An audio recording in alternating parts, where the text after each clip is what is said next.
permets de vous dire quelques mots puisque vous êtes tous regroupés ici.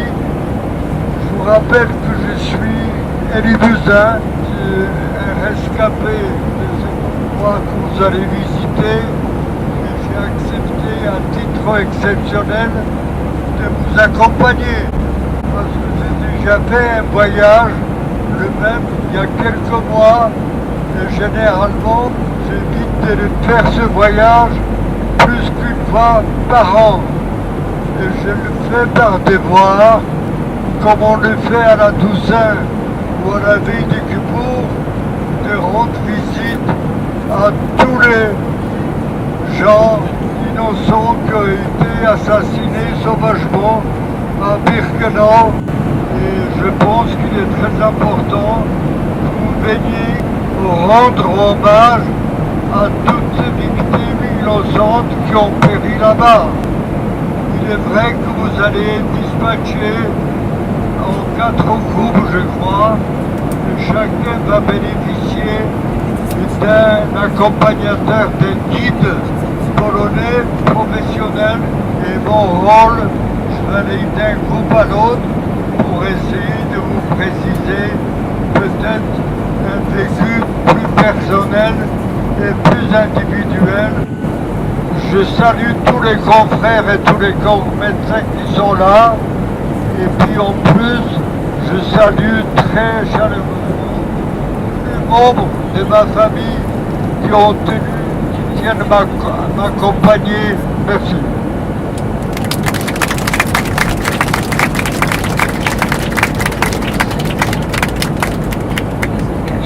Ladies and gentlemen, we are beginning our descent towards Cracovia.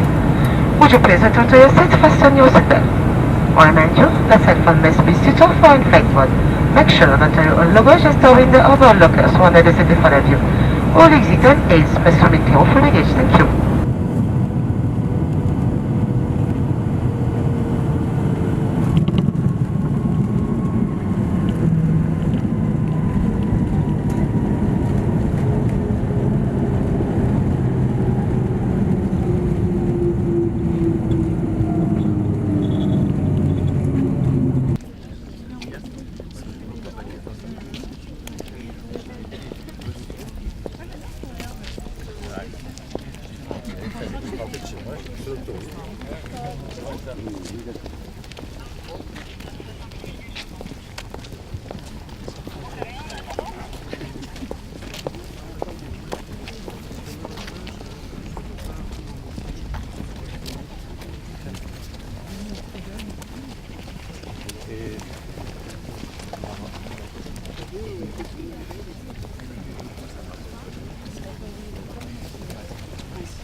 Je ne sais quoi.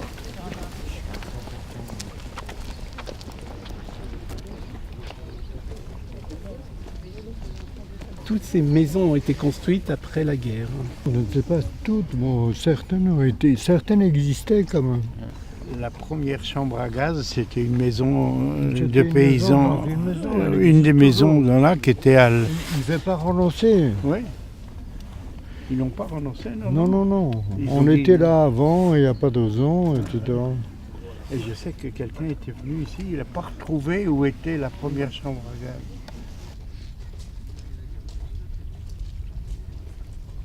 Je trouve que j'ai eu la chance d'arriver ici, enfin la chance entre guillemets, d'arriver qu'en 1944. Contrairement à tous les convois, on vous a bien signalé, qui sont arrivés souvent de France en 1942, où tous les gens qui arrivaient ici allaient directement dans les chambres à gaz pour être exterminés.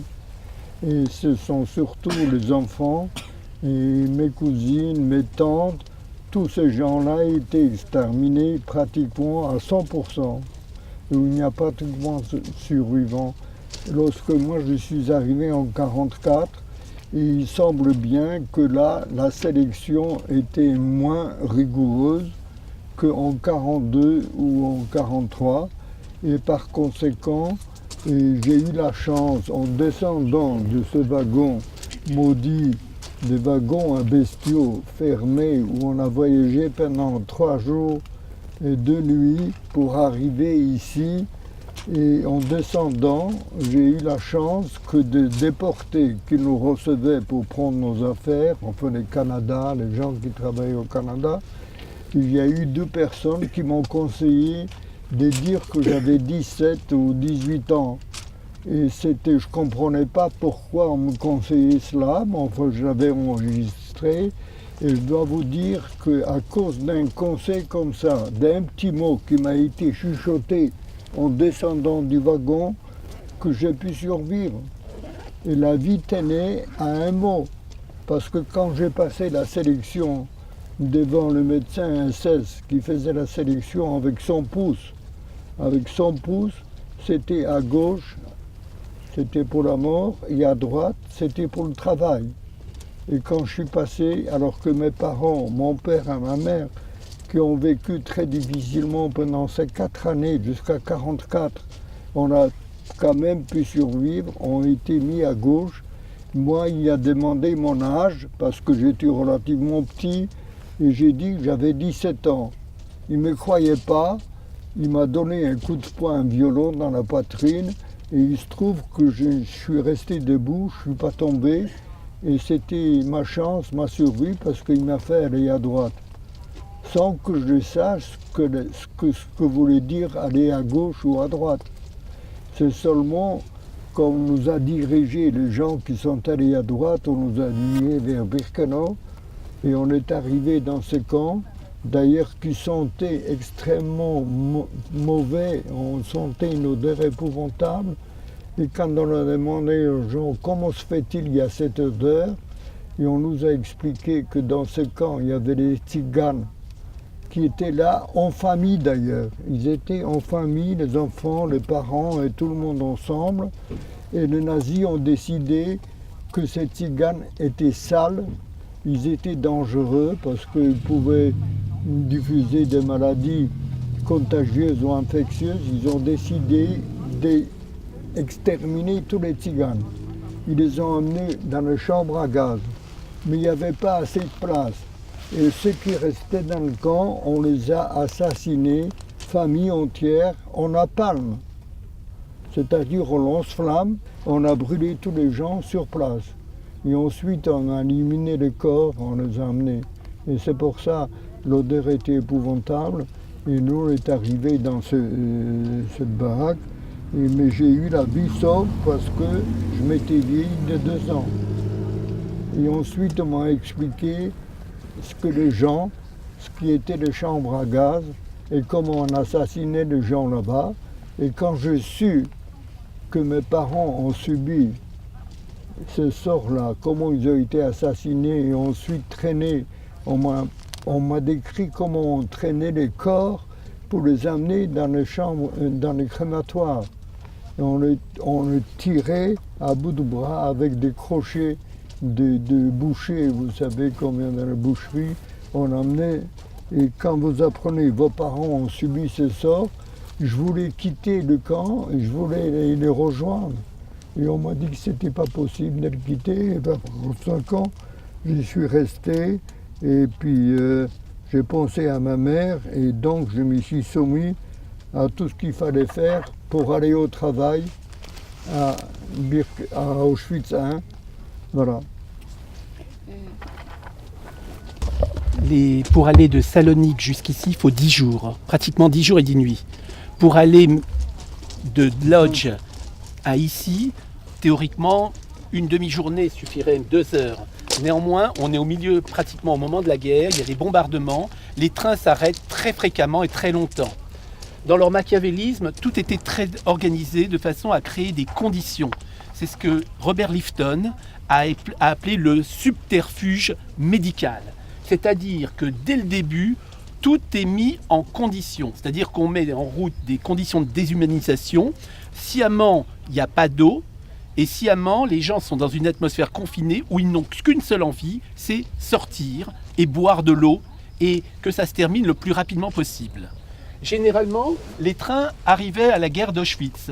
Et parfois, il y avait des jours où il y avait des embouteillages, car les trains arrivaient, il y a le calendrier d'Auschwitz, qui est un livre, un énorme livre, dans lequel on voit que chaque jour, des trains arrivent. Que se passe-t-il dans ces moments-là? Généralement, la commandanture demande à ce qu'il y ait un médecin qui se rende ici, à ce point précis, avec l'équipe du Canada, qui est chargée en fait de répertorier, en fait de récupérer les bagages. Ce qui se passe et qui est très important, c'est le facteur temps qui a été remarquablement mis au point par les nazis. C'est-à-dire que généralement, tous les témoignages disent la même chose. Premièrement, on a un silence entre la gare d'Auschwitz et ici. Et deuxièmement, il y a un coup de sifflet. Un sifflet qu'on retrouve dans tous les témoignages. Un sifflement de la locomotive, qui veut dire le convoi arrive. Généralement, tout de suite, ce silence se fait. Et dans la minute qui suit, il y a une ouverture des wagons. Avec une brutalité au début. Et ça, c'est important. Dans les premiers convois de 1942, c'est des convois d'hommes qui viennent de France, en particulier les 5-6 premiers convois, c'est-à-dire avant la rafle du Veldiv. Et là, les conditions d'arrivée sont en général très brutales, avec des chiens, des coups de matraque. Et généralement, tout le monde a son petit balouchon, chacun a sa valise, chacun veut garder ses affaires. Il faut laisser les affaires à l'intérieur. Et pour que les gens soient obéis, généralement, il y a beaucoup de coups. Dans un deuxième temps, et c'est là où il y a un machiavélisme des autorités du camp, c'est qu'on décide que finalement, plus on agira avec rapidité et avec calme, mieux la sélection se fera. Et donc, il va y avoir la mise au point. Au début, les gens sont obligés de sauter, puis petit à petit, on va mettre des petits marchepieds pour faire croire que finalement, la destination n'est pas celle que les gens pourraient penser. Vous avez 1,1 million de Juifs qui vont arriver à Auschwitz. Et c'est vrai que ce qui est important de rappeler, c'est que à ce moment précis, vous avez une équipe, et là ce qui est important, c'est les membres du Canada, du convoi, qui cherchent à tous les moyens, qui n'ont pas le droit de dire la vérité, mais qui n'ont pas le droit de parler. Les quelques personnes qui se sont aventurées à parler étaient immédiatement assassinées. Donc ce qui va se passer, c'est que les gens disent rapidement un mot ou deux mots, et donc le cas d'Elie n'est pas unique, c'est-à-dire que beaucoup de déportés vous disent qu'ils ont été informés. Simone Veil, tout le monde vous le dit, c'est un dénominateur commun sur les jeunes. En revanche, vous avez des gens qui vont malheureusement pas toujours comprendre, c'est-à-dire qu'il y a des gens qui vont dire j'ai réussi à survivre parce que pour aller au camp, pour ceux qui allaient dans le camp de travail, il fallait aller à pied, alors que les autres allaient tout à l'heure dans des camions. Et il y a des gens qui disent j'avais envie de me dégourdir les jambes après 3 jours dans une atmosphère confinée. D'autres qui pensaient qu'en allant avec les malades, ça allait peut-être leur donner une vie plus clémente que dans un camp de travail. Beaucoup de médecins vont raconter qu'ils sont in extremis, et ça c'est important pour les convois qui viennent de France. À partir du 4e convoi, vous avez en général 10 wagons dans lesquels il y a à peu près 100 personnes, et il y a ce qu'on appelle le wagon sanitaire, dans lequel on met les femmes enceintes, des gens qui ont des maladies, des gens qui viennent de se faire opérer. Et donc il y a des médecins. Et quelques médecins vont en fait suivre leurs malades, et puis quelques médecins sont remis de côté par les médecins nazis qui les mettent de côté. Alors est-ce que c'est par confraternité? Peut-être. Est-ce que c'est parce qu'on a besoin de médecins? Sûrement. En tout cas, ce qui est important de rappeler, c'est la rapidité avec laquelle tout va se passer. Et une rapidité et un calme tout à fait précis.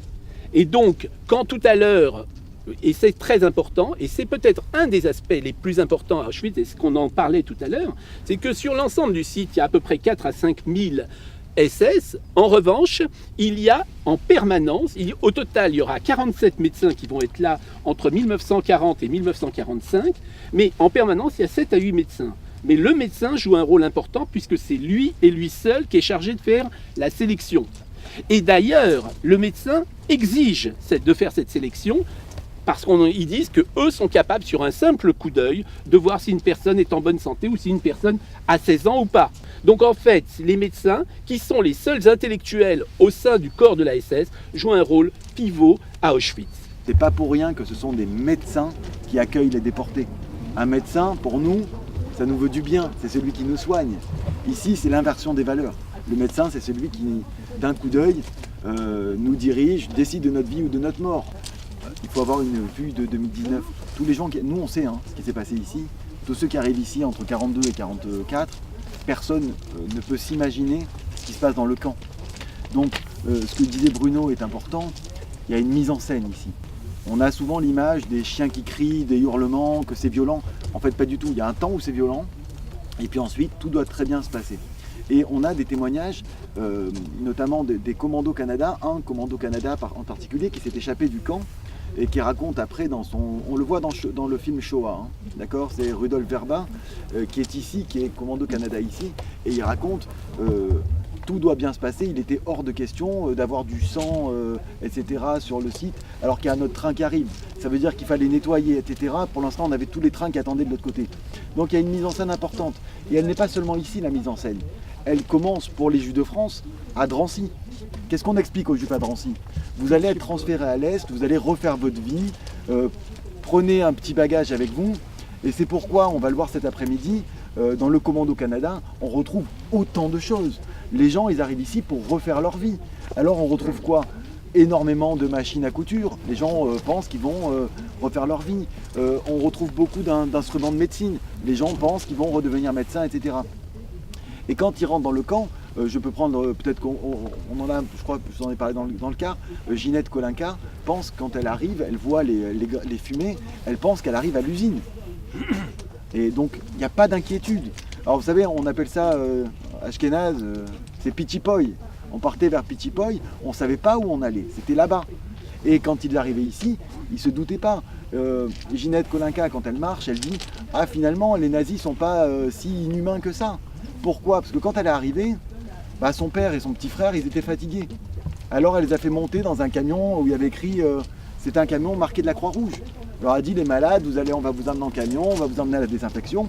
Et elle a dit à son père et à son frère, monte dans le camion. Bien évidemment, ceux qui étaient fatigués sont ceux qui étaient inaptes au travail selon les nazis. Et donc ils ont été gazés directement. Voilà, mon oncle, le frère de mon père, est arrivé ici par le premier convoi de Paris. Il est arrivé le 30 mars 42, ici, sur cette rampe-là. Il avait 29 ans. Il est arrivé le 30 mars. Le 16 juin, il était mort, assassiné d'un coup de bêche à travers la tête. Voilà, j'ai tout à fait. Et vous étiez au Palmar? Moi, j'étais au Palmar.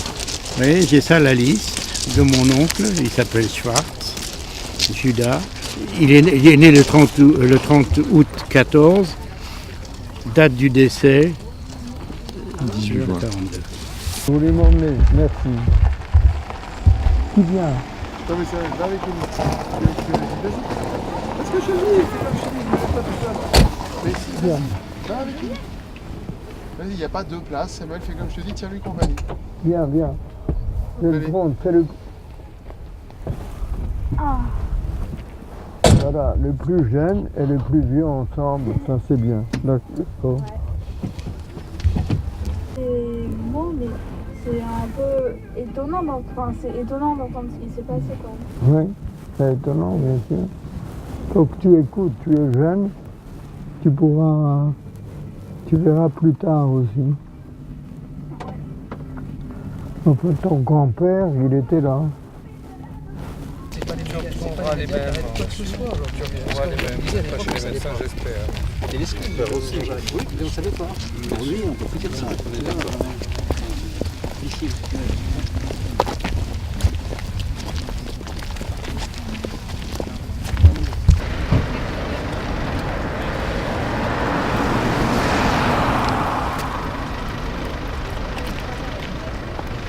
D'abord, la majorité des gens ne savaient pas où il arrivait, ce que c'était. Et c'était bien et pas bien, parce que si les gens savaient où ils arrivaient, il est évident que moralement, c'est extrêmement difficile à supporter. Et quand on arrive sans savoir où on découvre les choses les unes après les autres. Alors la majorité a été sélectionnée pour être assassinés dans les chambres à gaz. Et quelques-uns ont eu la chance, comme moi d'ailleurs, d'être sélectionnés pour le travail. et d'être transféré d'ici, de ce camp maudit là, d'être transféré à Auschwitz I, que vous allez voir cet après-midi, qui était le vrai camp de concentration de travail. Et là-bas, si vous mouriez, c'était pas grave, on vous remplaçait par quelqu'un d'autre. Ça ne posait moralement à personne un problème de mourir dans le camp de travail. En hiver 45, parce que le Russe se rapprochait de trop, et comme ce monsieur le nazi allemand ne voulait pas, soi-disant, laisser des traces, il liquidait tous les camps pour reflouer les gens vers l'intérieur de l'Allemagne surtout. Et c'est comme ça, moi qui étais dans un camp de travail là, à Babitz exactement, qui était à 15 km d'Auschwitz, nous sommes partis au mois de janvier par moins 15, un froid effroyable. Nous sommes partis à pied, marcher sans savoir où, combien de temps, et on a marché comme ça. Et c'est devenu ce qu'on appelait la marche de la mort, parce que toute faiblesse pendant la marche, si vous ne marchiez pas assez vite et pas assez bien, vous aviez une balle dans la nuque qui vous a été donnée par LSS qui nous convoyait à cheval. Et comme ils étaient à cheval, ils nous voyaient d'une façon très précise pour voir qui marchait bien et qui marchait mal. Et donc on exécutait les gens vraiment pour un rien.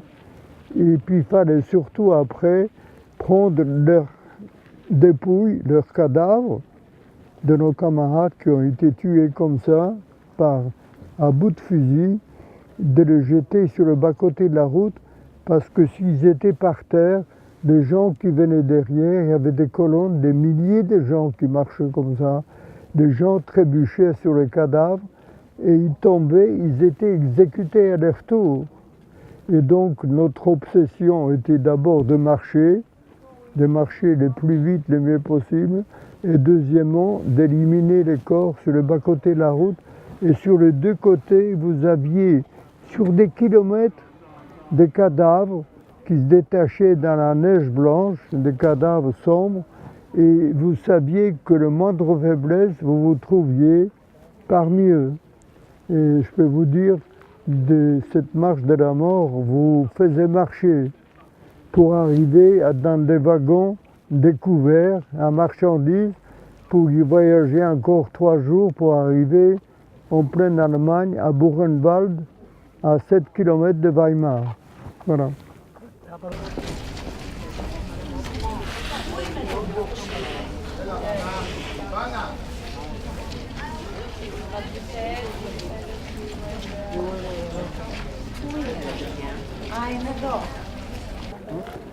Tiens, Romain, comment tu vas? Ça va? Ça va? Ça se passe bien, ça va? Oui, oui. Dis-moi, qu'est-ce que tu penses du fait que ça devient, il y a beaucoup de monde, beaucoup de touristes, il y a une petite route pour arriver? Non, écoute, c'est vrai qu'il y a beaucoup de touristes, des gens, quand il y a du soleil, quand il fait chaud, les gens se bécotent ici, se racontent des histoires, etc. Tout ça. Je comprends, c'est du tourisme un peu discutable. Il vaut mieux ça que rien. Ça permet aux gens d'avoir une idée un peu de ce qui s'est passé, tu comprends? Il vaut mieux qu'il y ait des gens quitte à dénaturer l'endroit. Absolument. Hein? J'étais où? Moi j'étais là-bas, ce qu'on appelle le camp des Tziganes. Le plus grand cimetière du monde. Alors, on y va? Je sais pas, on va par là ou On va au paradis là. On va le paradis, c'est là-bas.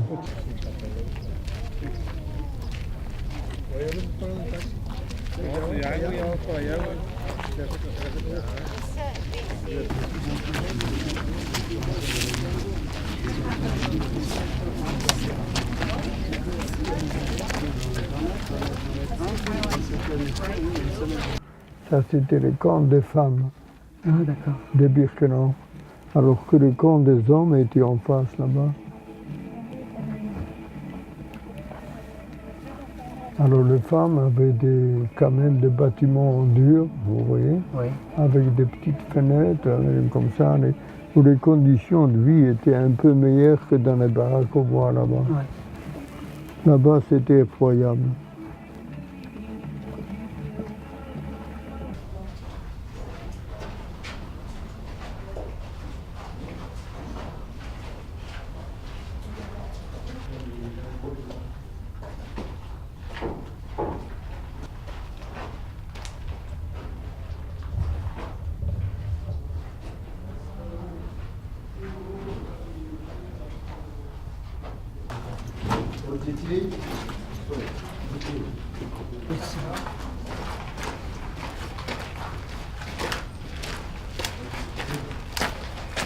On dormait à 3 ou 4 étages, les uns sur les autres.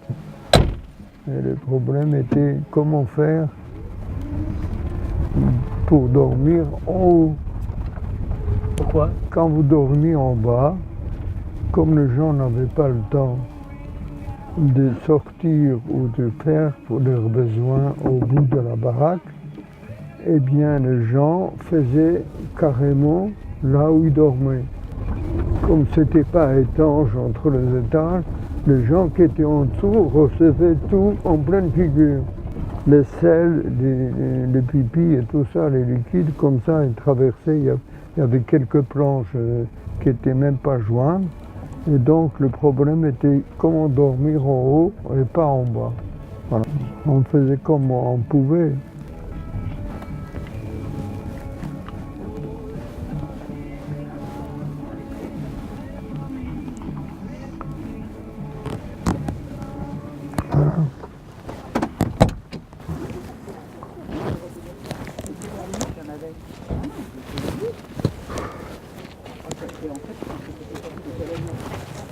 Bonjour, rebonjour. Comment? Rebonjour, je vous ai Bonjour. salué là.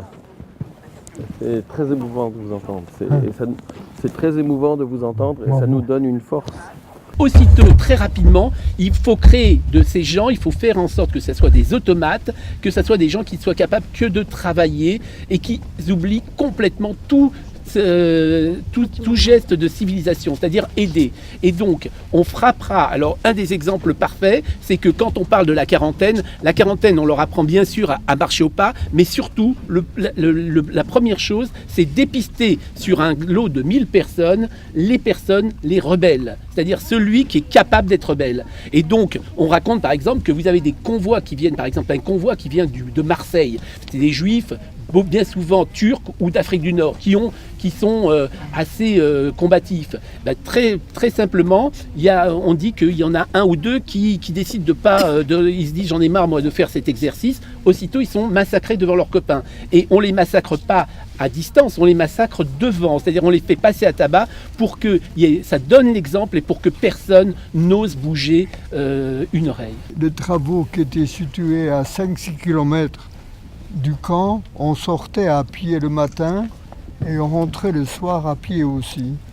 Et le problème, l'obsession était tous les gens, nos camarades qui étaient morts au travail, parce qu'ils ne travaillent pas assez vite ou pas assez bien, étaient assassinés soit par les capots, par les coups de matraque et des choses comme ça, soit par les SS, ils étaient carrément exterminés par des coups à la mitraillette ou au pistolet.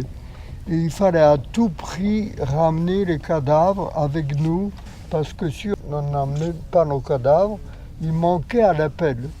Et comme ils manquaient à l'appel, ils étaient étiquetés d'évadés. Et on savait que toute tentative d'évasion était toujours soldée, parce que l'évasion ici à Auschwitz était très rare.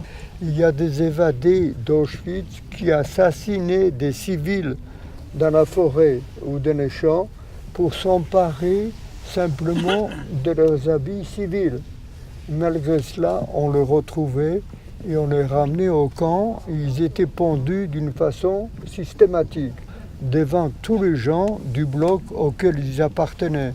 Il fallait qu'on soit dehors, qu'on assiste à la pendaison en disant il a voulu s'évader, il n'a pas réussi, si vous faites la même chose, voilà ce qui va vous arriver. Et je peux vous dire, ces pendaisons en public comme ça, avec les discours adaptés, était très efficace et faisait perdre l'envie à tous les gens qui envisageaient à un moment donné de s'évader. Et voilà. Donc l'obsession, ramener les cadavres. Tout juif qui rentre à Auschwitz entre mars 1942 et décembre 1942 a une espérance de vie très courte et généralement est tué. Deuxième phase, à partir du moment où il y a la défaite de Stalingrad, les nazis veulent utiliser Auschwitz comme une force économique. Et donc, c'est plutôt une extermination scientifique. Et donc, en fait, on décide d'utiliser la main-d'œuvre juive. Ce qui se passe, c'est que très tôt, dans l'esprit des Allemands, l'idée, c'est comment faire en sorte d'utiliser la main-d'œuvre juive tout en faisant en sorte qu'elle ne se reproduise pas. Et donc, les Allemands, une équipe, en fait, Klauber d'un côté et de l'autre côté Horstmann, vont avoir l'imagination de faire des expériences de stérilisation forcée à Auschwitz. Alors, le système est très simple. On fait venir à Auschwitz deux choses. Un appareil de radiothérapie qui émet du radium. Alors aujourd'hui, c'est très simple, mais à l'époque, c'est quand même un déménagement important. Et donc, ce qui va se passer, il va y avoir deux types d'expériences. Premier type d'expérience, on prend des jeunes. Et en fait, l'idée de Klauber, ça a été, et après d'Horstmann, c'est de faire ce qu'on appelle une stérilisation cachée. C'est-à-dire qu'on imagine qu'on prend quelqu'un et qu'on va l'irradier sans qu'il ne s'en doute. Mais on ne sait pas quelle est la dose de radiothérapie il faut utiliser. Et donc, on va prendre des jeunes juifs grecs. Pourquoi des jeunes juifs grecs? Parce qu'en avril 1943, on a des jeunes juifs grecs qui arrivent. On les irradie et on les convoque un mois plus tard et on fait ce qu'on appelle des castrations de ces jeunes grecs, de façon à voir quelle dose correspond en fait à une destruction des gamètes mâles, de la spermatogénèse. Ça, c'est le premier type d'expérience. C'est l'expérience sur les jeunes grecs. Deuxième type d'expérience, c'est sur des femmes. On veut exactement savoir quelle dose de radiation sur des femmes, et donc on irradie des femmes, et après, on les casse. Alors, c'est là où les médecins nazis doivent s'entourer de médecins déportés, parce qu'ils ne peuvent pas tout faire. Alors, vous avez une femme qui s'appelle Adélaïde Ottwald, qui est une déportée française, qui n'est pas juive, qui est protestante, mais qui a été déportée pour avoir aidé des juifs. Elle refuse de faire cette expérimentation. Elle va être en fait transférée ici à Birkenau, elle va survivre. Elle fera juste, et aujourd'hui, elle est considérée comme probablement la juste la plus importante en France. Deuxièmement, vous avez des femmes grecques qui vont arriver, et c'est terrible parce qu'elles descendent du wagon, et en fait, on va les stériliser. Et là, pour vérifier l'ovariectomie, les ovariectomies sont réalisées par des nazis, mais parfois par des médecins. Et alors comme ça, on dit aux femmes qu'elles ont eu des ovariectomies bilatérales. Et c'est vrai qu'après la guerre, on s'apercevra qu'elles auront eu des ovariectomies que d'un seul côté, qu'on a laissé un ovaire sur place. Et des femmes comme ça pourront en fait accoucher. Je crois que c'est quand même un des éléments les pires qui existent. C'est également le troisième type d'expérience, mais on le verra cet après-midi, c'est sur le colposcope. Vous connaissez tous la colposcopie qui est réalisée lorsqu'on a un frottis cervico-vaginal qui est anormal, avec présence de cellules anormales. On fait ce qu'on appelle une colposcopie pour dépister un cancer du col de l'utérus. Jusqu'à présent, c'était un examen qui avait lieu par macroscopie, c'est-à-dire le gynécologue faisait appliquer le Lugol et regardait s'il y avait des cellules cancéreuses. Là, d'un seul coup, il y a une personne qui s'appelle Hans Inselmann, qui est l'inventeur du colposcope et qui veut commercialiser son colposcope. Que fait-il? Il envoie un colposcope ici à Auschwitz et il demande qu'on fasse une expérience sur des femmes grecques, c'est-à-dire qu'on fait des colposcopies et qu'on fasse une sorte d'iconographie des lésions au niveau du col utérin. On fait sur ces femmes-là, on fait des exérèses du col utérin. Donc en fait, ce qui se passe, c'est que ce qui est important et ce que vous devez retenir, c'est qu'en fait, toutes les expériences n'ont pas été réalisées par des savants fous, mais en fait par des savants qui avaient été diligentés par les plus grands instituts universitaires. C'est-à-dire que pour réaliser une expérience à Auschwitz, vous deviez avoir obligatoirement l'accord des autorités administratives, mais également le soutien en fait d'un institut universitaire. Et je crois que ce qui est très important de se rappeler, c'est qu'en fait, comme l'a dit Mr. Leach au procès des médecins de Nuremberg, en fait, les médecins nazis auteurs d'expérimentations ne sont que la face émergée de l'iceberg, car le mal était sur l'ensemble du corps médical allemand. Et c'est très important de se rappeler que l'ensemble du corps médical allemand a été probablement le groupe socio-professionnel socio-professionnel le plus endoctriné dans l'Allemagne hitlérienne. C'est-à-dire que il y a le nombre de professeurs, d'étudiants membres du parti nazi dépassait de très loin dans le domaine médical celui des autres catégories socioprofessionnelles, y compris pour ceux qui sont élèves infirmières, sages-femmes. Les infirmières, les sages-femmes étaient très représentées au sein du parti nazi. Et d'ailleurs, quand on dit l'extermination des Juifs, en fait, il est précédé par deux grandes législations allemandes. En 6 mois après l'accession d'Adolf Hitler, vous avez un programme de stérilisation forcée des malades mentaux.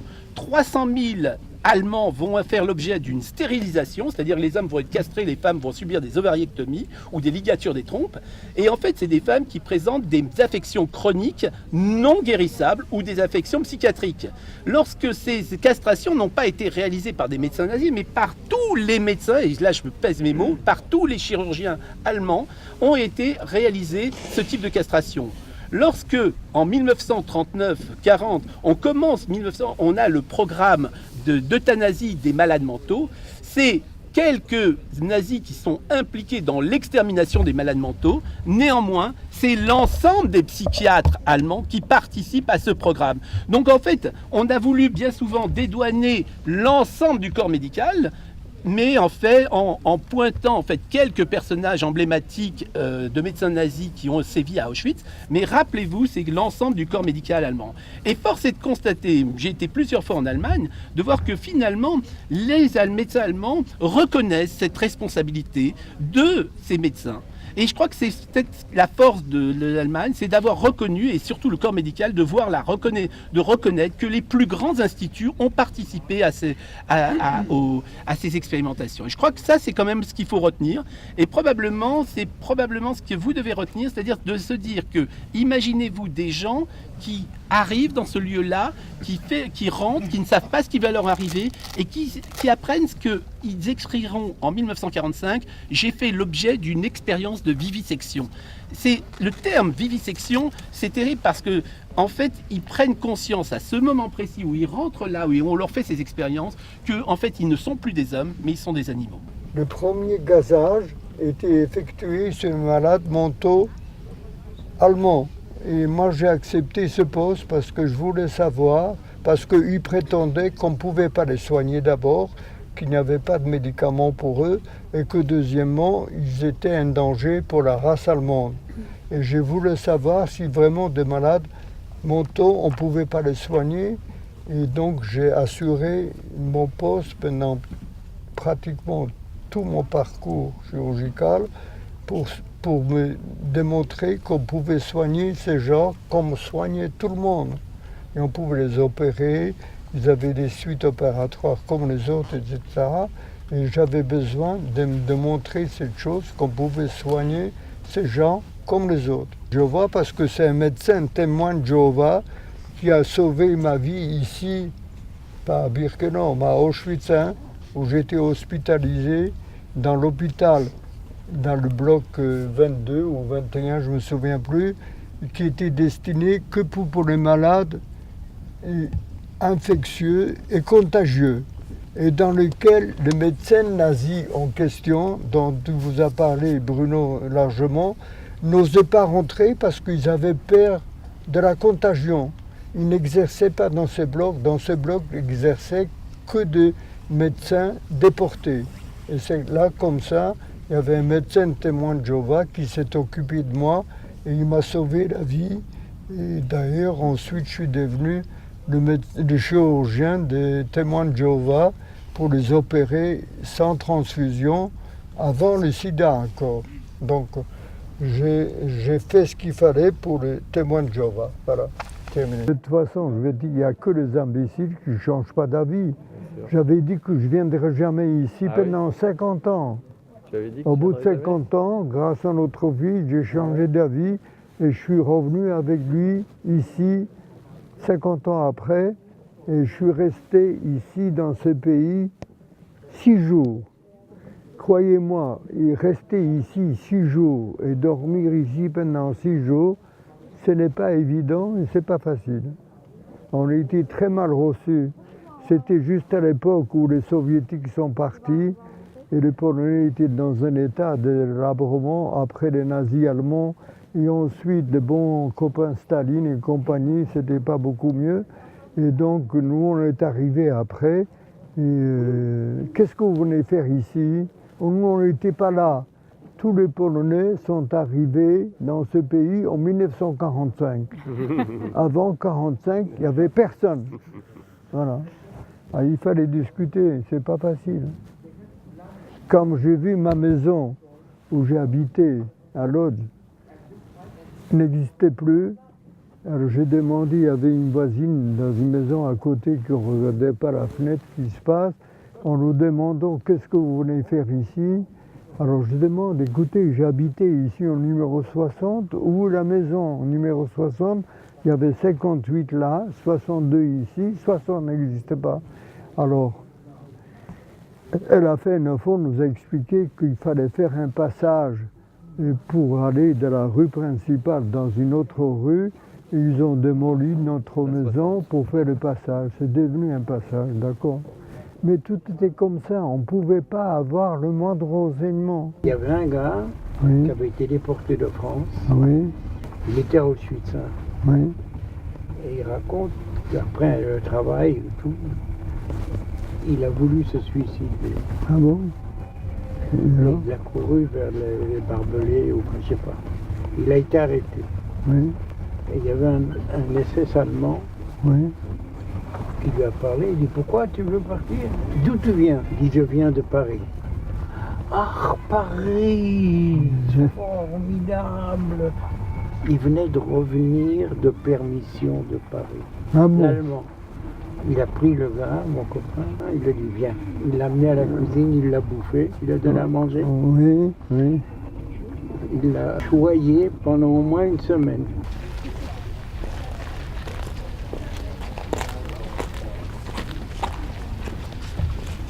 Alors, dans les pavillons, vous avez des médecins déportés qui agissent. Et en particulier des médecins juifs français. Beaucoup de médecins juifs français. Vous allez avoir comme ça le docteur Bendel, vous allez avoir le docteur Weitz, vous allez avoir un certain nombre de médecins qui seront dans ces pavillons et qui aident. Et là, ils jouent un peu à un jeu très particulier, dit du jeu du chat à la souris. C'est pas moi qui le dis, c'est eux. C'est-à-dire que quand une personne a le typhus, les Allemands redoutent le typhus. Donc, quand une personne a le typhus, ça leur fait très peur et la personne est immédiatement condamnée à aller à la chambre à gaz. Donc, les médecins déportés, eux, disent non, c'est pas un typhus, c'est une grippe. Et donc, dans les rapports des médecins, c'est assez intéressant parce qu'il y a des grandes. Ils disent qu'ils ont des véritables discussions avec les médecins allemands. Et puis, il va se passer quelque chose de terrible, c'est que dans le camp, vous avez ce qu'on appelle, ce que Primo Levi appelle la zone grise.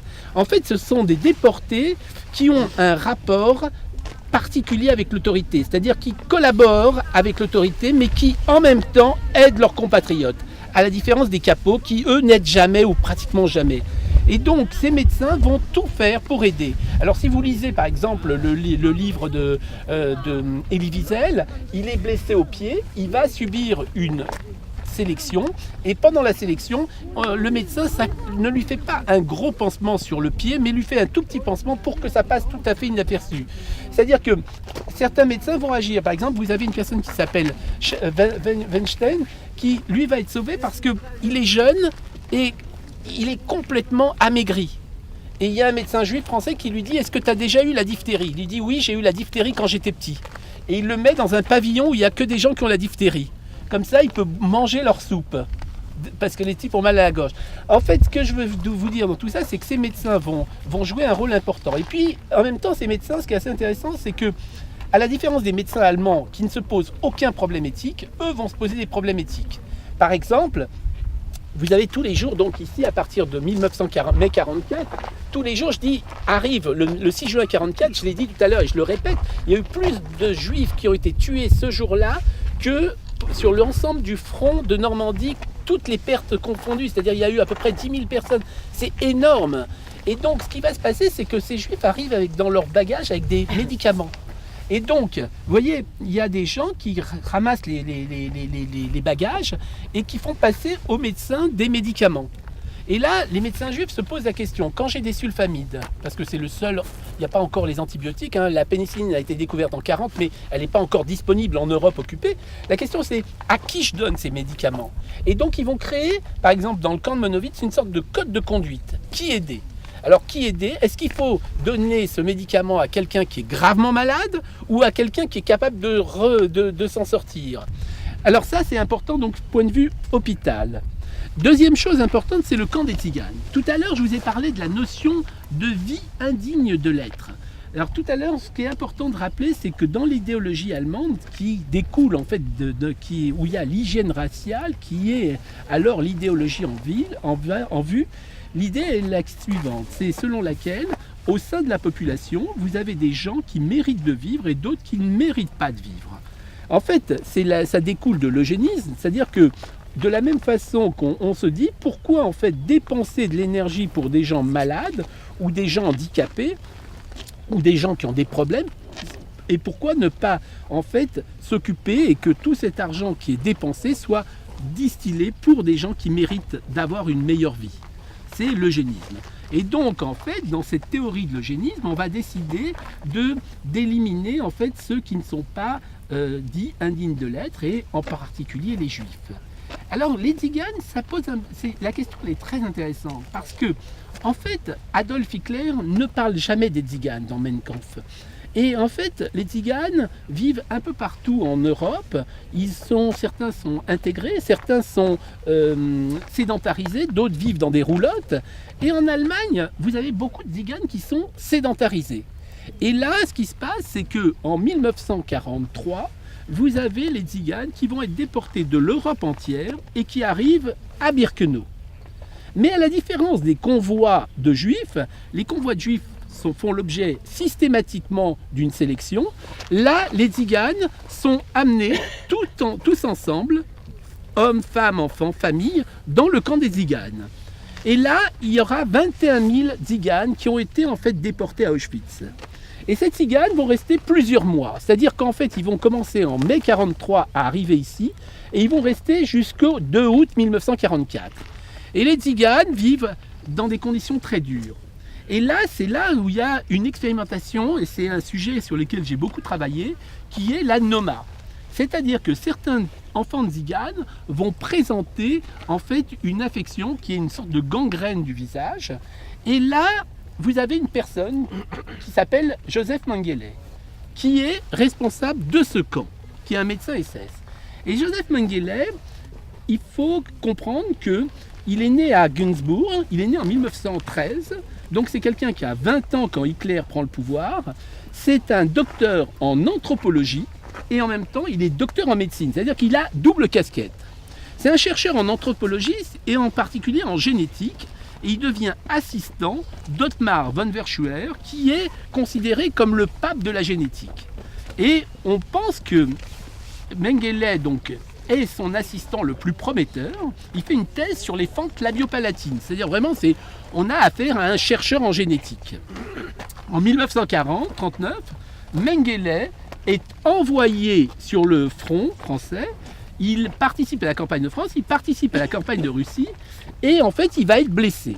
À son retour de la campagne de Russie, Ottmar von Verschuer, qui est son mentor, qui est son patron, lui dit « Il y a une excellente opportunité pour toi si tu vas à Auschwitz, comme médecin SS. » Et là, à Auschwitz, il voit donc ses enfants de tziganes, et il voit ses enfants avec cette maladie. Et donc, ce qu'il va faire, c'est qu'il va étudier la noma, essayer un traitement à base de sulfamide, parce que dans l'esprit de Mengele, son but, c'est de faire des publications pour être un jour professeur. Il prend très au sérieux ce rôle de professeur, et donc en fait, il va prendre ses enfants, il va les envoyer, il va leur faire couper leur tête, il va envoyer ces têtes directement à Ottmar von Verschuer, à l'Institut Kaiser Wilhelm, qui est à Berlin, où il y a des examens NAPA, des examens bactériologiques. Si je vous raconte tout ça, c'est pour vous dire que, en fait, on a voulu nous faire croire que le but des médecins nazis, c'était des médecins fous qui voulaient créer une race aryenne. La vraie vérité, c'est pas ça. C'est que, par exemple, vous avez également des enfants qui sont des jumeaux parmi ces tziganes. Et là, ça intéresse Mengele. Mengele, il s'intéresse aux jumeaux. Pourquoi ? Parce qu'on ne comprend pas ce qu'on appelle à l'époque le secret de la gémellité. On le comprendra jamais, ou on le commence à le comprendre, mais en tout cas, Mengele s'intéresse aux jumeaux. Et donc, en fait, il trouve que finalement, c'est extraordinaire, parce que quand vous avez 10 000 personnes qui arrivent par jour, on dit que Mengele arrive ici même, et qu'il hurle « Zwilling, Zwilling », c'est-à-dire « jumeaux, jumeaux ». Et il est en admiration quand on lui montre un cas pathologique. Et par exemple, on lui montre une famille qui s'appelle la famille Ovitz, qui a une chondrodysplasie, c'est-à-dire un anisme. Et là, pour la première fois, il se dit, mais c'est génial. Donc il prend ces gens qui présentent des malformations et ces jumeaux, et il les interne en fait dans une baraque spéciale. Et là, il les soumet à des examens, des prises de sang, des mesures, et il envoie tous ces résultats directement à son patron. Donc il y a une sorte de symbiose entre Mengele, ici, qui est le camp d'examination, et l'Institut Kaiser-Wilhelm, qui est le plus grand institut. Alors si je vous raconte tout ça, c'est qu'en fait, pour les jumeaux, par exemple ici, vous avez une famille où il y a une famille qui s'appelle, je ne me rappelle plus du nom, mais qui ont des yeux verrons, c'est-à-dire un œil vert, un œil bleu. Et donc, il y a un père, une mère, une grand-père, une grand-mère, des frères, des sœurs, et là, Mengele apprend qu'il y a cette famille. Et donc, il va procéder probablement à leur extermination et il va en fait pouvoir faire une sorte d'arbre généalogique avec un examen des yeux et les yeux vont être envoyés directement à l'Institut Kaiser-Wilhelm. Quand par la suite il fait des expériences sur les jumeaux, on nous explique par exemple qu'on nous avait dit qu'il veut faire une race aryenne. C'est du pur Hollywood. C'est-à-dire qu'en fait, on a créé le mythe comme quoi il voulait créer une race aryenne, mais le vrai substratum de tout ça, c'est qu'en fait, il veut des jumeaux pour pouvoir tester sur eux des médicaments. C'est-à-dire que l'industrie pharmaceutique allemande dispose de certains nombres de molécules. On est en 1944, les Anglais ont découvert la pénicilline et on est à la recherche d'un agent anti-infectieux. Donc le laboratoire Bayer envoie à Auschwitz, aux médecins SS, des substances anti-infectieuses et on leur demande de les tester. Mais comment on teste ça? Là, c'est très simple. On prend des jumeaux, on crée une maladie sur les deux jumeaux. À l'un, on administre le médicament et à l'autre, on n'administre pas le médicament pour voir l'évolution du traitement.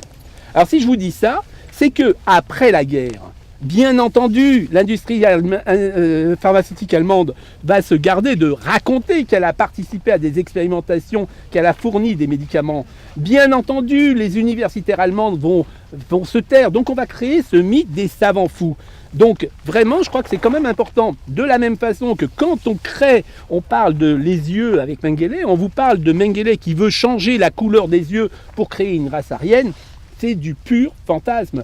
La vraie vérité, c'est qu'il a travaillé sur l'hétérochromie iridienne avec Karin Magnussen, qui travaille à l'Institut Kaiser-Wilhelm et qui publiera en 1949 les résultats de son étude. Alors la question, elle est très simple, et c'est probablement une des questions qui est la plus intéressante, c'est que quand vous avez les convois qui arrivent, vous allez avoir cette famille Horvitz, c'est une histoire extraordinaire, c'est-à-dire qu'ils présentent un nanisme. Mais ils sont nains et ils ont deux personnes qui s'occupent d'eux, des domestiques une famille qui s'occupe d'eux. Et là, comme ils savent qu'ils ne peuvent pas s'en sortir, ils disent à Mengele, ça c'est mon cousin. Et donc cette famille va être épargnée parce qu'on pense que c'est de la famille. Et donc eux vont être épargnés, et dont un enfant de 6 mois qui aurait dû normalement aller à la chambre à gaz.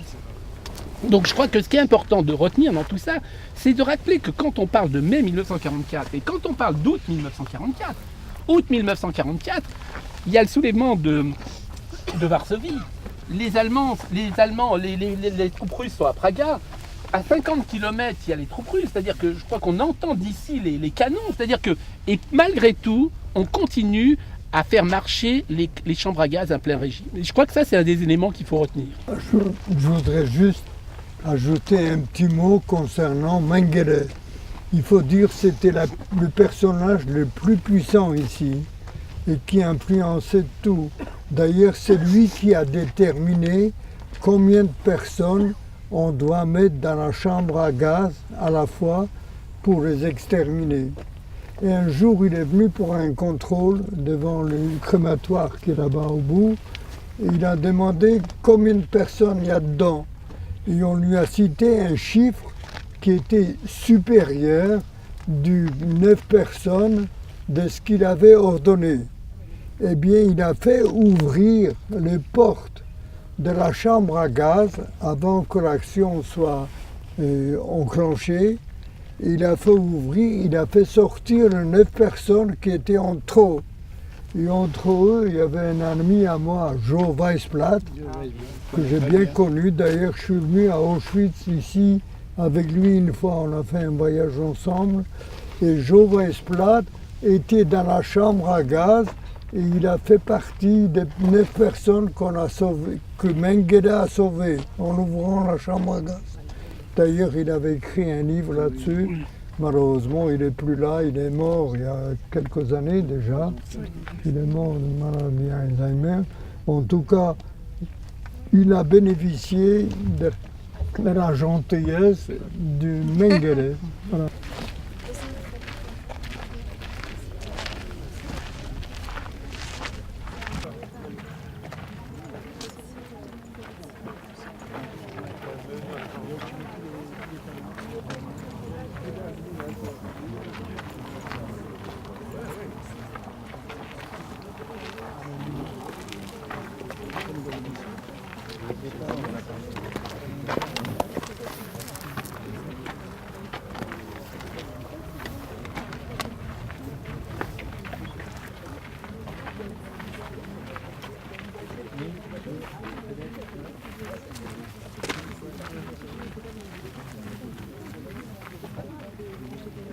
Même dans les conditions, les pires des conditions, qui étaient les chambres à gaz, les Sonderkommandants qui ont travaillé ici, ces gens-là ont eu le courage, en octobre 1944, où ils se sont soulevés alors qu'ils savaient qu'ils étaient condamnés à mort. Eh bien, ils se sont soulevés tout de même. Et le courage qu'il fallait avoir pour prendre ces 3 photos clandestines par les Sonderkommando justement pour le décès, parce qu'on n'a pas de beaucoup de documents qui ont été faits sur place pendant l'assassinat des gens. Et donc il fallait un courage énorme pour intervenir. Et sans parler du ghetto de Varsovie où en 1943, tous les jeunes se sont soulevés contre la soldatesque allemande. Ils ont tenu tête pendant 1 mois, alors qu'ils savaient qu'ils étaient condamnés à mort. Ils ont quand même lutté pendant 1 mois contre les Allemands. À toutes les victimes de la Shoah, hommes, femmes, vieillards et enfants assassinés pour ce qu'ils étaient, juifs, tziganes. Ce voyage sur le site d'Auschwitz, sur le site de Birkenau, ce vaste cimetière sans tombe, doit nous permettre de savoir ce qu'a été la barbarie nazie, en comprendre les causes, les mécanismes. Un crime unique par son ampleur, sa méthode, sa bureaucratie. C'est de la haine, des préjugés et de toutes les formes de racisme, d'une idéologie qui est venue remettre en cause l'essence même de l'humanité, qu'est née l'horreur absolue des camps nazis. Une véritable industrie de déshumanisation et de mise à mort. Nous allons observer 1 minute de silence à la mémoire des victimes.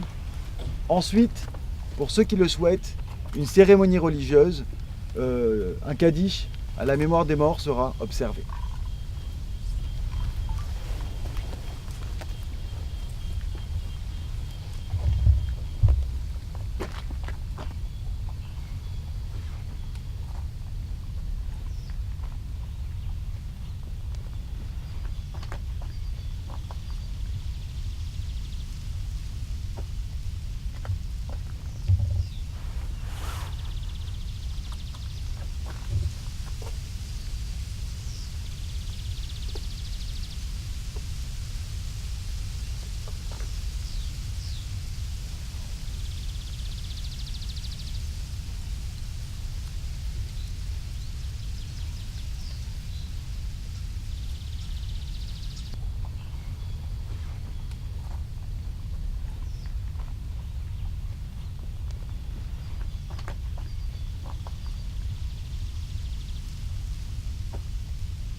אל מלא רחמים שוכן במרומים.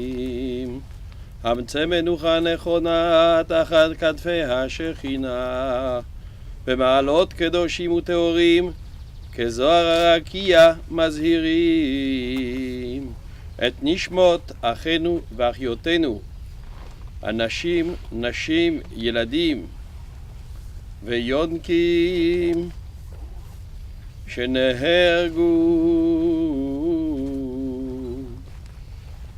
ושנשחטו ושנחנקו ושנקברו חיים במחנות השמדה, באושוויץ, מיידנק, טרבלינקה, כולם קדושים וטהורים, בעבור שאנחנו מתפללים בצדקה בעד הזכרת נשמתם. לכן בעל הרחמים יסתירם בסתר כנפיו לעולמים, ויצרור בצרור החיים את נשמתם. אדוני הוא נחלתם, בגן עדן תהיה מנוחתם, וינוחו בשלום על משכבותם, ונאמר אמן. רבי חנניה בן הקשומר רצה הקדוש ברוך הוא לזכות את ישראל, לפיכך ירבה להם תורה ומצוות, שנאמר אדוני חפץ בן צדקו יגדיל תורה וידיר. גדל והתקדש שמי רבה, ועלמא דיברה חירותה, וימליך מלכותה, ויצמח פורקנה, ויקרב משיחה, וחייכון וביומכון, חיי דכל בית ישראל, בעגלה ובזמן קריב ואמרו אמן. יהי שמי רבה מברך, לעלם לעלמי עלמיה, יתברך וישתבח ויתפאר ויתרומם ויתנשא ויתהדר ויתעלה ויתהלל שמי דקודשה בריחו לעילה מן כל ברכתה שירתה תושבחתה ונחמתה דאמירן בעלמא ואמרו אמן. יהי שלמה רבה מן שמיה וחיים עלינו ועל כל ישראל ואמרו אמן. עושה שלום במרומיו וברחמיו, יעשה שלום עלינו ועל כל עמו ישראל ואמרו אמן. נפשם צרורה בצרור החיים. Difficile de parler après ce qu'on a vu. La seule chose, c'est que dans aucun des témoignages, on parle d'oiseaux et de bruits d'oiseaux. Aujourd'hui, il y a des bruits d'oiseaux. Mais en fait, probablement, ce qui marque ce lieu de façon la plus importante, c'est la cime de ces arbres. Regardez bien ces arbres qui sont tout autour de nous. Et dites-vous que pour probablement presque 1 million de personnes, c'est la dernière image qu'ils ont vue du ciel, c'est la dernière image qu'ils ont vue de la vie. Notre rôle aujourd'hui, c'est, comme le disait Elie Wiesel, nous sommes les témoins des témoins et un jour nous témoignerons parce que nous avons entendu les témoins. Je pense que ce voyage est important. Il est important pour tous, il est important à plusieurs choses. Il est important en tant que juif, en tant qu'homme, en tant que médecin, à chacun d'entre nous de trouver ce qu'on doit en tirer. Mais en tout cas, ce qui est important, c'est, rappelez-vous, pour émettre le nom des 76 000 juifs qui ont été tués en France, 24 heures ne suffisent pas. Si on devait donner le nom des 6 millions de juifs qui ont été tués, il faudrait des mois et des mois, sans s'interrompre. Et je crois que notre devoir, c'est de ne pas oublier. De ne pas oublier que pour beaucoup d'entre nous ici, on a des gens qui sont morts et que pour les gens qui sont juifs et qui sont ici, nous avons été en quelque sorte épargnés. Et c'est parce que nous avons été épargnés que nous avons un devoir nous-mêmes en tant que juifs et en tant qu'hommes. Je vous remercie. 6 millions, c'est un chiffre qui est difficile à concevoir. Il est vrai qu'on a l'habitude de commémorer et d'allumer 6 cierges ou 6 bougies, et chaque bougie représente 1 million de victimes. Je vous demande, est-ce qu'il est possible, une bougie, quelle qu'elle soit, même si elle monte jusqu'au ciel en haut, si vous essayez de diviser cette bougie à 1 million de morceaux pour chaque victime, pour lui consacrer un morceau à la bougie, vous n'arriverez jamais à diviser Un cierge comme ça a 1 million de morceaux. Donc on fait ce qu'on peut, on fait des commémorations. C'est important de le faire parce qu'on y pense d'une façon globale. Et si on met des petites pierres sur le tombeau, ceci également est une habitude extrêmement forte chez les Juifs, où on ne met pas de fleurs parce que les fleurs sont périssables, et au contraire, on met une petite pierre qui est symbolique, c'est une coutume importante qu'il faut préserver, il faut continuer.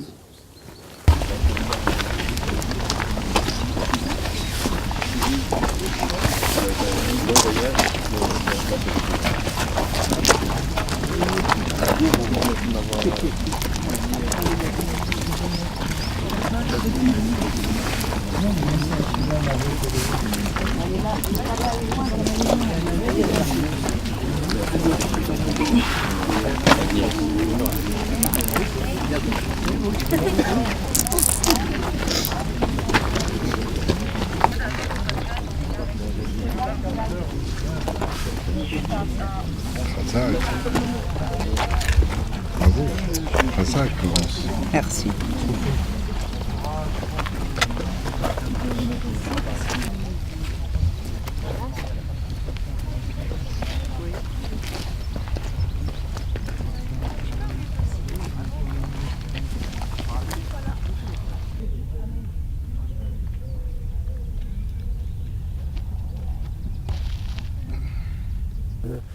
Tu vois, par exemple, ce que j'ai raconté, c'est probablement le truc qui m'a le plus marqué.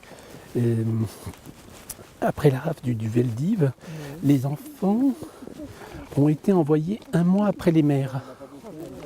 C'est-à-dire qu'ils sont restés tout seuls pendant 1 mois, mais les mères ont été envoyées. Et elles se sont retrouvées toutes seules, les mères, ici. Et il y avait à peu près 3000 mères, avec 3000 femmes qui ont été envoyées sans leurs enfants, mais avec des petits-enfants, etc. Et bon, avec une mortalité pas trop importante, mais parce que c'était des femmes résistantes, des femmes jeunes, tu vois, d'une vingtaine d'années, trentaine d'années. Et quand elles ont vu leurs enfants arriver, aller vers les chambres à gaz, dans le mois qui a suivi, il ne restait plus que 30 personnes. Elles se sont laissées mourir. Tu vois, je disais qu'en fait, ils ont retrouvé les dossiers des 5000 personnes qui ont travaillé ici comme SS. 5,5% avaient l'équivalent du baccalauréat, tu vois. C'est-à-dire qu'il n'y avait que 67 personnes qui ont fait des études supérieures. Et parmi parmi les gardiens, et parmi ces 67 personnes, 47 médecins. C'est-à-dire que, en fait, tu te dis que des médecins ont été les pivots de tout ce système. Les ordres étaient donnés à charge des personnes de mettre en place le système. Donc c'est un médecin qui est à la base de l'idée du Zyklon B. Cette industrialisation de la mort, elle est terrible, quoi. C'est-à-dire une usine de mort, quoi. Tu vois, ça n'avait jamais été fait. C'est-à-dire que même cette façon de créer un camp, tu vois, comme ça, avec des barbelés, avec un système très organisé, enfin, tu vois, avec une répartition du camp, enfin, ça n'avait jamais été imaginé auparavant, tu vois. Et donc c'est des esprits complètement démoniaques. Enfin, moi je trouve que...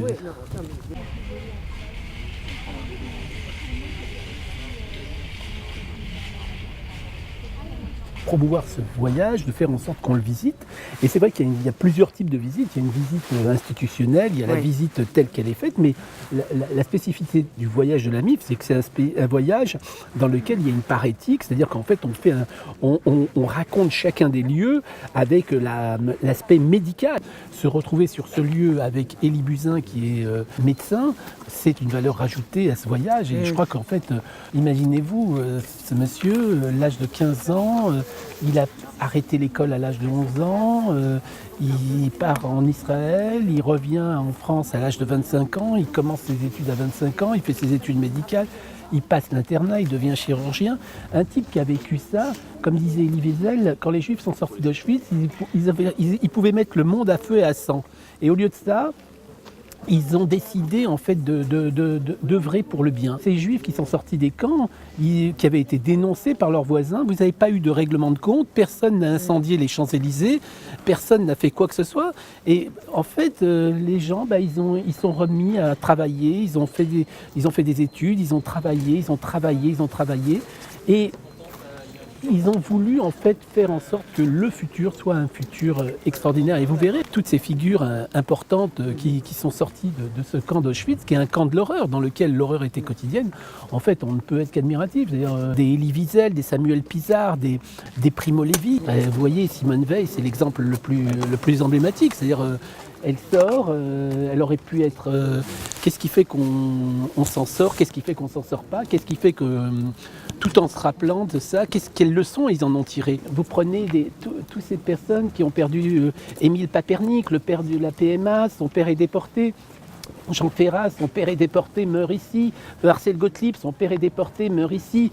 Vous avez des tas de gens qui ont les parents qui sont déportés et en fait... Ils nourrissent une chose, cet amour de se reconstruire, de faire des choses. Moi, je trouve que c'est une très belle leçon, quoi. C'est cette leçon que certaines personnes on devrait méditer, savoir comment se reconstruire après un événement comme ça, ou comment, quand vous...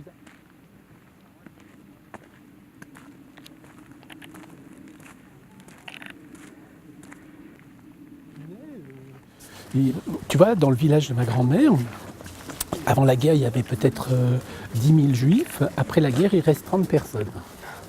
Et il y a un couple qui décide de se marier. Ils font le mariage. Et le lendemain, on ouvre la porte, ils avaient tous été égorgés.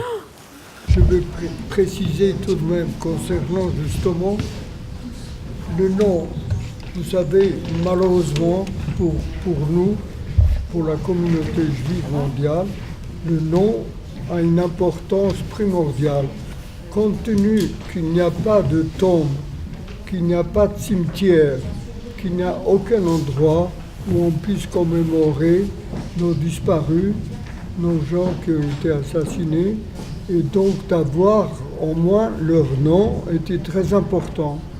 Et il faut dire, Yad Vashem à Jérusalem fait un effort extraordinaire, extrêmement important, pour essayer d'arriver, d'avoir les 6 millions de noms. Or, on est arrivé actuellement, il manque 1 million, un peu plus d'1 million. Et le nom qui manque, c'est à cause de la Shoah par balle, parce que là, on a exterminé des familles entières, c'est-à-dire grands-parents, parents, les enfants, les petits-enfants, tout le monde était assassiné ensemble.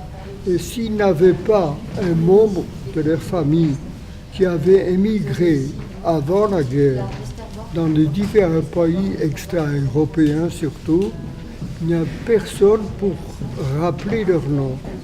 Et récemment, les pays baltes et l'Ukraine ont ouvert leurs états civils. Et c'est très important parce qu'on traîne de fouiller l'état civil de Riga, de toutes ces villes, Lettonie, Lituanie, etc. Et on va retrouver dans ces états civils le nom de gens qui manquent justement.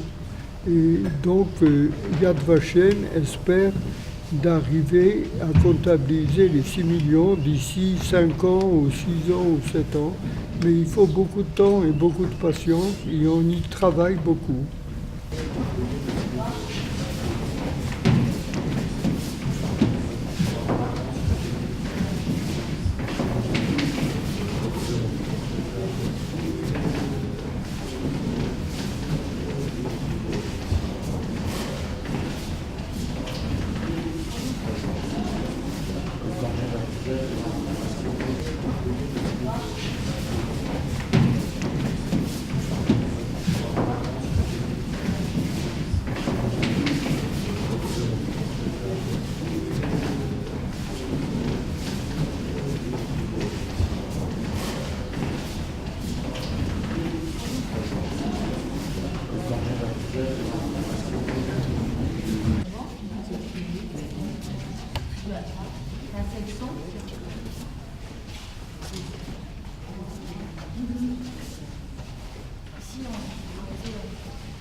Est-ce que grand slogan, effectivement, Hans Franz et Gouvernement.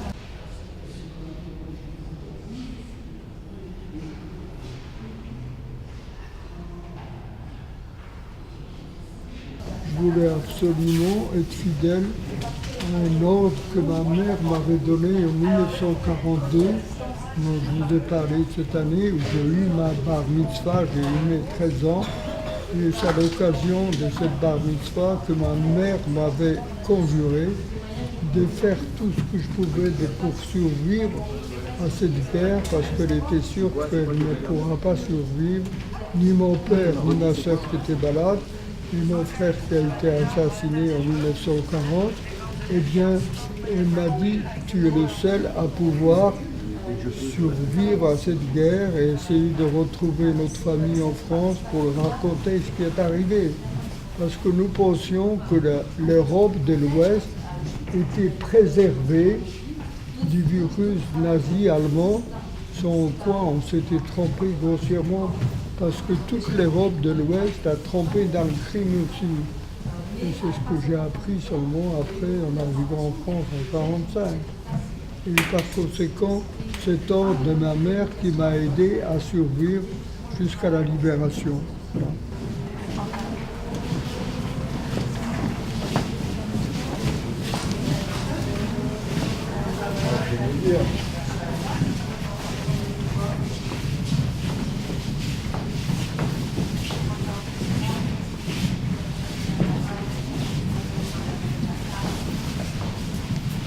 C'est terrible, 4 Allemands, ils sont des centaines.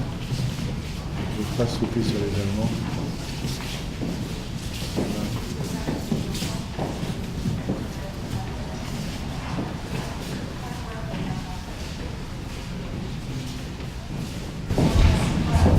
Oui.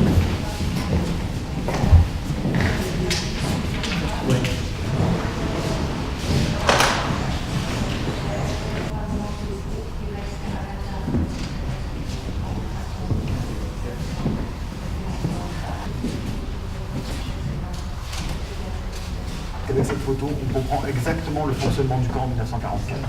Vous avez vu ce matin, quand on était sur la Judenrampe, il n'y a qu'une rampe, il n'y a qu'une voie de chemin de fer.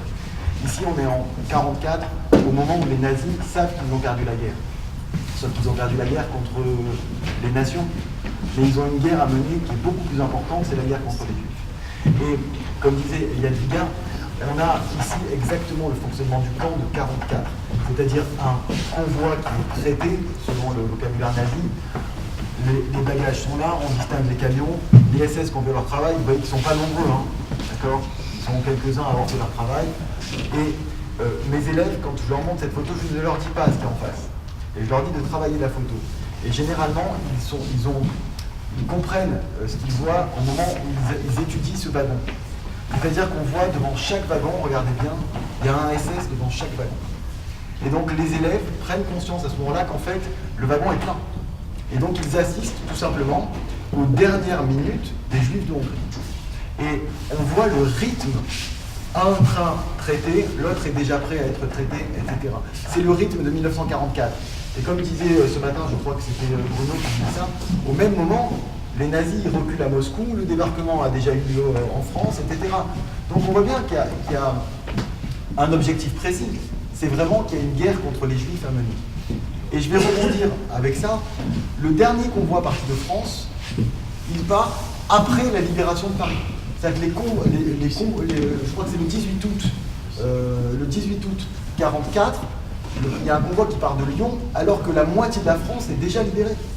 Donc on est bien dans une seconde guerre. Il y a une guerre entre les nations, une guerre politique contre le communisme, etc. Et puis il y a une guerre particulière contre les Juifs. Et on voit qu'à la fin de la guerre, c'est celle-ci qui est la plus importante.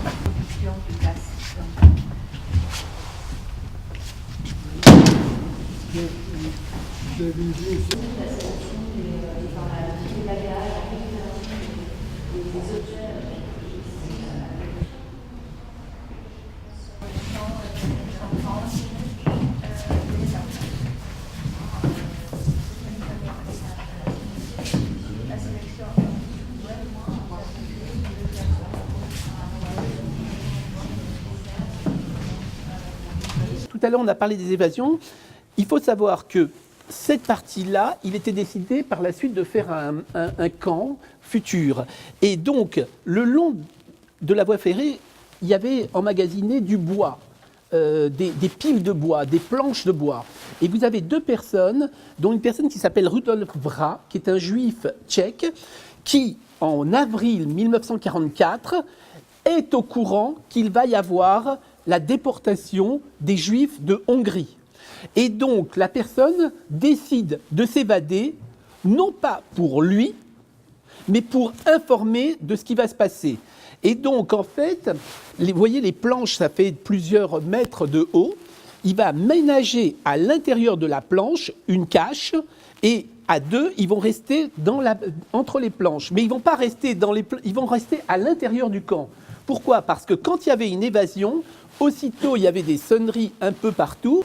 On mettait tout autour du camp un système de sécurité, de façon à pouvoir retrouver les fugitifs.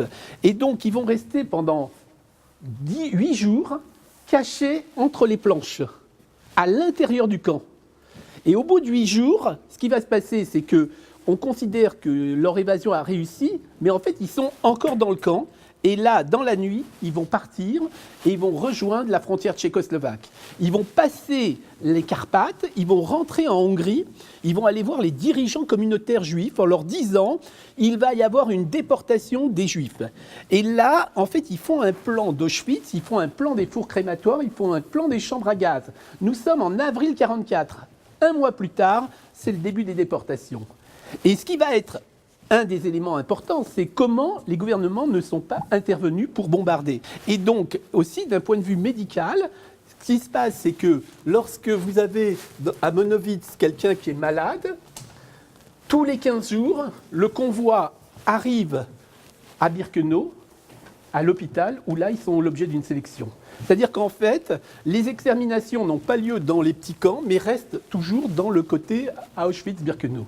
Et pour les médecins, ce qui est important, c'est le camp de Rajko, parce qu'il y a un laboratoire de bactériologie qui est sur place, dans lequel vont être employés des médecins juifs, qui vont travailler sur la bactériologie. Alors tout à l'heure, on a parlé du côté éthique, et il y a un des médecins qui s'appelle Désiré Hafner, qui dit on m'envoie des prises de sang pour savoir si les malades qui sont dans l'hôpital ont ou pas le typhus. Et il dit, on truque les examens en disant qu'il n'y a pas de typhus. Parce qu'on sait que si on dit qu'il y a un typhus, alors non seulement les personnes qui ont le typhus seront massacrées, mais également toutes les personnes qui étaient dans la baraque. Parce que bien souvent, en fait, les Allemands avaient des attitudes assez radicales. Quand une personne avait le typhus, ils massacraient tout le monde. Voilà.